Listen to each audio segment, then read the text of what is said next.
Hi friends, welcome நண்பர்களே. எப்படி இருக்கீங்க? 5 வினாடி மட்டும் தரும் ஏஐ வீடியோ டூல்களால் சலிச்சிட்டீங்களா போல. நானும் அந்த பிரச்சனையை எதிர்க்கிட்டேன். ஆனால் இன்னைக்கு உங்களுக்கு ஒரு அசத்தலான சொல்யூஷனை பத்தி சொல்ல போறேன். அதுக்கு முன்னாடி நான் உருவாக்குன வீடியோ பாருங்க.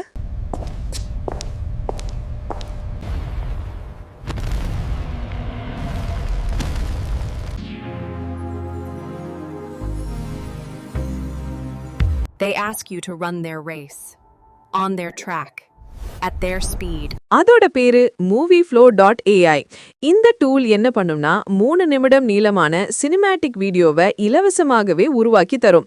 அதுவும் மியூசிக் வீடியோ, விளம்பரம், அனிமே ஸ்டைல் வீடியோ எல்லாமே ரெடிமேட் டெம்ப்ளேட்டுகளோட. இந்த வீடியோ முழுசும் பார்த்தா உங்களுக்கு நல்லா புரியும். அதனால இப்பவே வீடியோவை லைக் பண்ணுங்க, சேனலை சப்ஸ்கிரைப் பண்ணிடுங்க, பெல் ஐகானையும் ஆன் பண்ணுங்க. சரி, நேரம் வேஸ்ட் பண்ணாம ஆரம்பிக்கலாம். முதல்ல movieflow.ai